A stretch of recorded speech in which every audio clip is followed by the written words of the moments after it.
Hello, smart viewers. Welcome to Face to Face. This is the only English talk show on Venus TV, and right now I'm gonna bring up quite an interesting topic here that involves in music, which is like every day we hear music. It's a part of everyday life. I mean, what's life without music, right?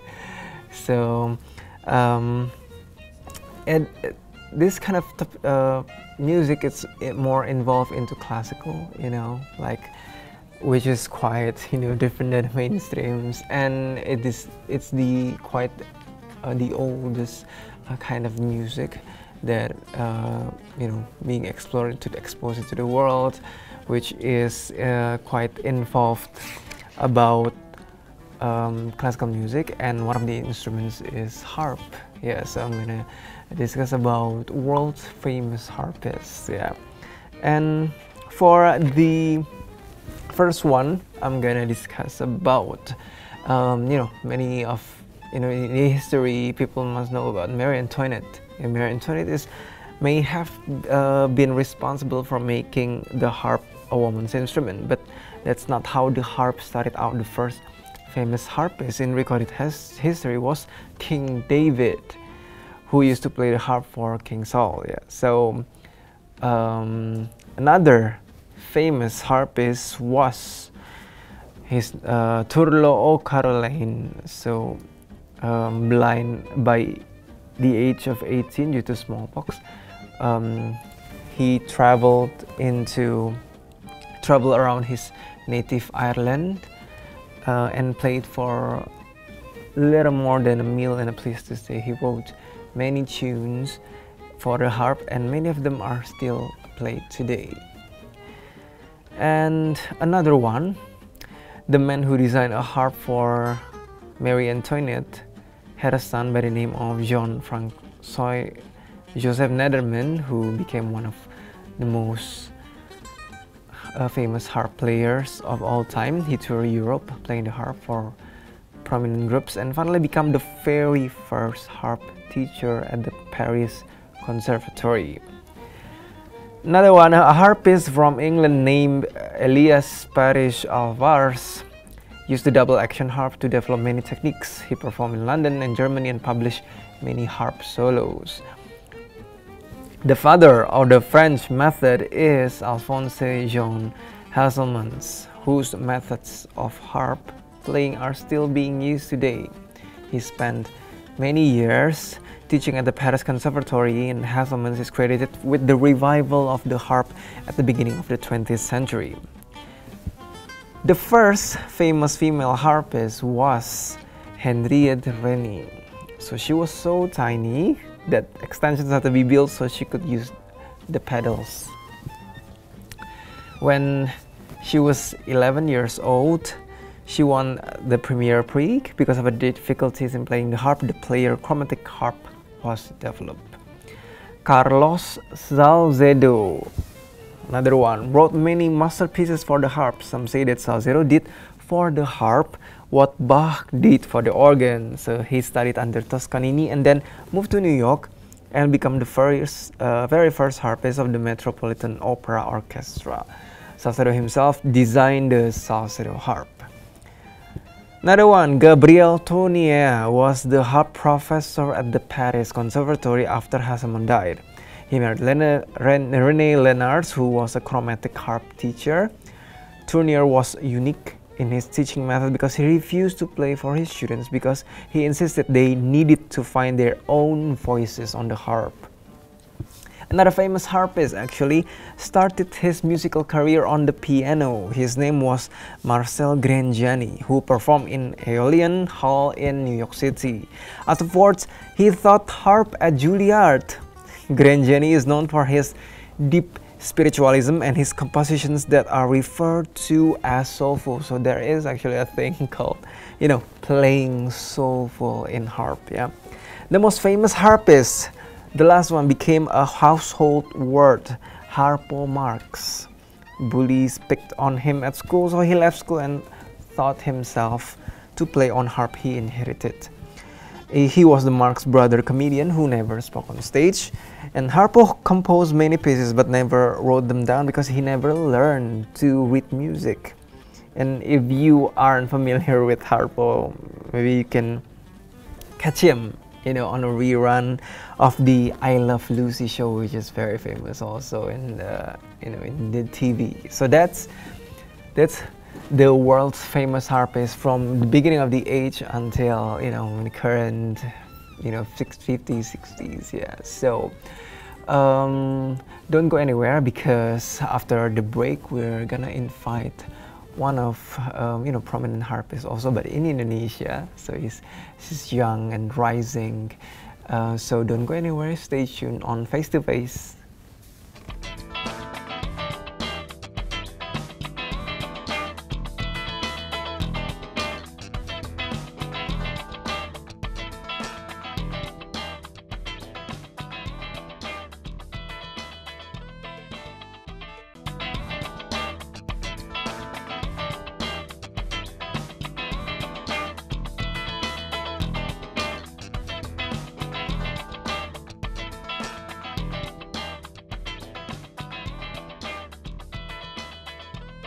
Hello smart viewers, welcome back to Face to Face, still with me, William Guinaldi. And as I promised before on the before the break, I'm gonna invite one of, you know, the most rising and young talented harpists in Indonesia. So without further ado, I'm gonna invite she's Maria Pratiwi. Hello, William. How are you? Yeah, fine. How are you? Thank you. It's good. Thank you. Good. As I, you know, before I discuss about, you know, like world's famous harpists and how, you know, harp has become, you know, one of the most prominent in maybe in classical music. Yes. Yeah. So maybe you could, you know, introduce yourself first. You know. Okay, my name is Maria Pratiwi, and then I've been like playing the harp since I was like 18 years old. But I took a master degree in London. Then after that, I teach now, and then I also play the harp as a professional harpist. Then also, I also sell the harp if somebody wants to buy the harp as well. Yeah. So anything involves in harp. Yeah. So maybe you could, you know, share to smart viewers, why did you, you know, have kind of like the growing passion of becoming a harpist? I want to start the harp at the very beginning. It's only because of that is a hobby, because I already play the piano before and then also play the violin. But after that, I think my passion is not only for that instrument. So I try to make my challenge to study the harp since I was 18. Then after that, I become so in love with that. Then I can be more passionate with the harp than the other instrument that I choose before. You prefer, you know, playing with harp. What's different with, between playing the harp rather than, you know, piano, other musical instruments? Yeah. At first, it is because the harp is really relaxing, and then also the look is so elegant. So I really like it because of the sound at first, and then the second I like it because it is because of the look of the harp. The design. The design, and then they have something like maybe you can call it as like a golden one or something like that. So they have something different with the harp than the other instrument. Yeah, it looks, you know, it looks more elegant. Yeah, especially for the girl. And maybe you can, you know, share about, you know, the beginning from you first started to learn harp. Are there any like difficulties, or you just, you know, be fluent playing harp instantly? At first, it is quite difficult, but because we only have to play with the 8 fingers, we don't need to play it with the 10 fingers like I used to be before with the piano. Then after that, to play the harp is not only about just play it, but you have to play it from the heart. That is the hardest one. Then when you have to read the music, It's like beside of you. It's not like in front of you, so it's like quite hard. So you have juggling something like that. Okay. Then of course, like because we only use 8 fingers, but we need to play all the different keys and all the different notes. It's quite hard.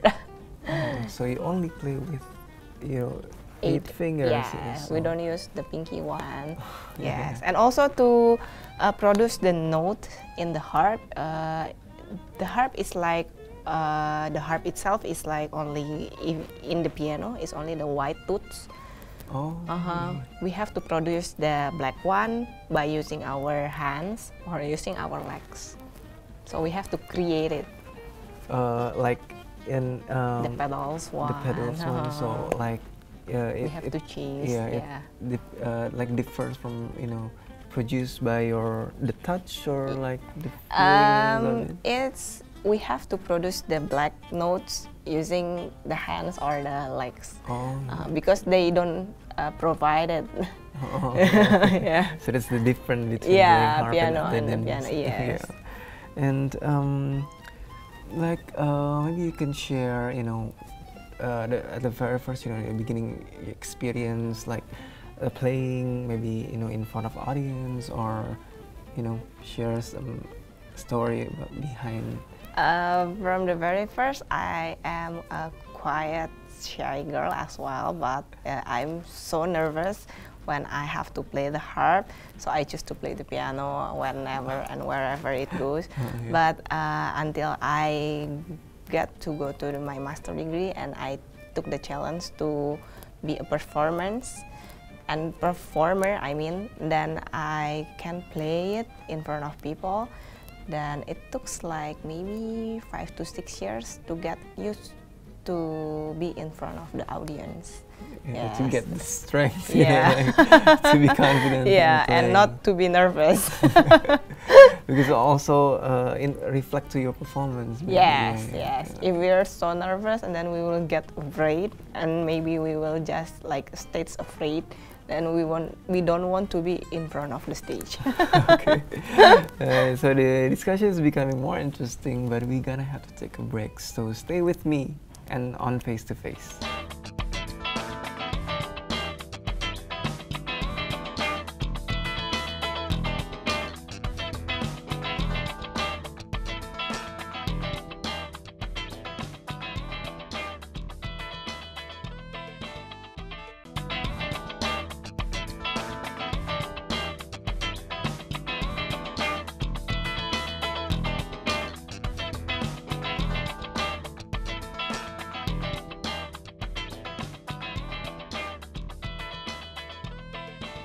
Hi smart viewers, welcome back to Face with me, William Rinaldi, and also one of the most prominent harpists, also young harpist in Indonesia. So curious about how the harp sounds like, how she plays the harp. So here's a sneak peek on how Maria Pratiwi plays the harp. So here it goes.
you played, one of the most current song also, yeah. So Yes. that's, people are not associating, harp with just, classical music. You can play contemporary songs also. Yes, Yes. also the popular one, and also the electronic dance music, so I can play with dance. Yeah, so it can collaborate with anything. Yeah, Yes, so of course. That's Thank quite you. interesting. Yeah. Yeah.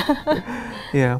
So, we're continuing about our chit chat. Yeah. So you shared about your very first beginning experience in playing in front of a public. Maybe there's like most memorable experience you. Yeah, I have some of them, but the most memorable one when I was in 2012, when I became the winner of the Great Hall Concerto competition. So the concerto is like I become the soloist, and then they accompany me with the orchestra. Big orchestra. Yeah, in front of the people in London and also in the Europe. So I played in the Great Hall competition. So, like it's your first time, or is it It's like? the very first time I won the competition internationally. And then also when I came back here, I also played with the China Philharmonic Orchestra, and then also with the Hong Kong one. Wow, wow, it's quite an accomplishment. Yeah. So and heard from grapevine, or you just released an album. Yes. Heard, yeah. So maybe you can share a little bit about the album. Okay, so I just launched an album. It's called The Serenity.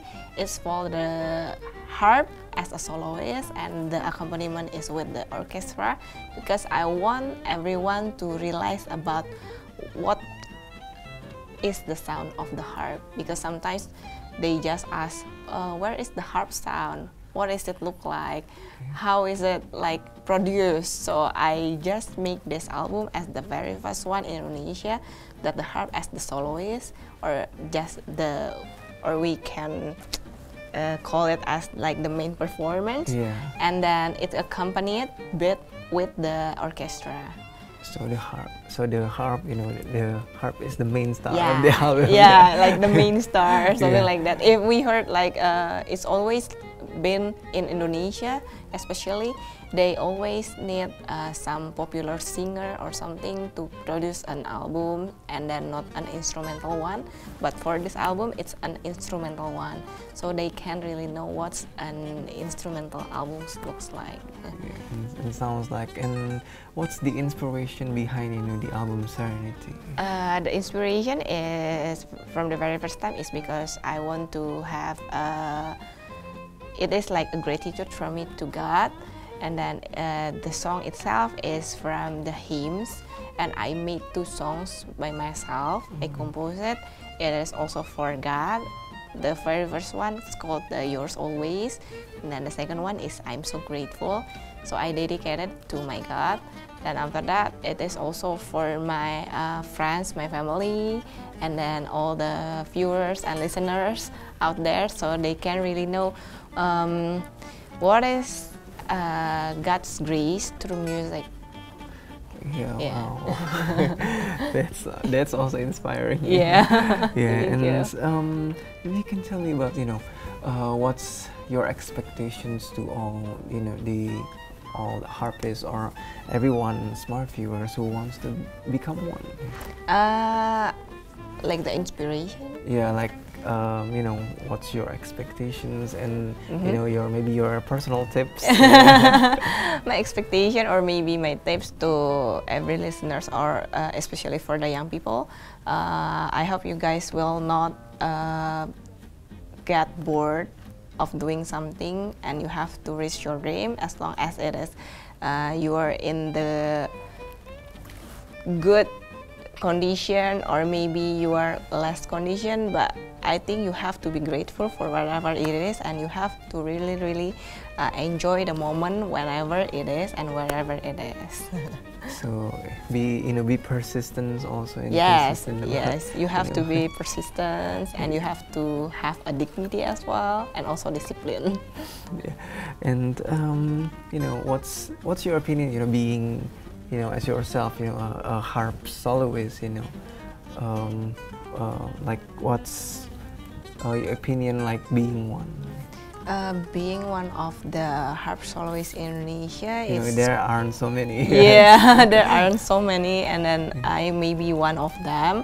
Then I truly grateful, and then I also feeling so blessed because God gave me the talent to produce the music through harp, because this is just an instrument, but He chose me to play this one, and also I am so delightful that I can share the music through this harp to audience or listeners. Yeah, and what are you hoping for? The classical musics or harpists in Indonesia, especially. I hope that, especially for Indonesian government, to realize about the growing about the harp community in Indonesia, and also they can realize that the harp itself can produce such beautiful sound without any other instrument to be back up or any other vocalist to be back up. And then they can know that the harp can be as who it is. So we've come to the end of the show. Yep. So we hope that you can be an inspiration for any smart viewers or anyone out there who have interest in playing classical music or any related classical instruments. So I hope that this episode will inspire you guys. Until then, I'll see you again on another episode. And before we close the shows, here's another performance by Maria Pratiwi. So enjoy. Bye.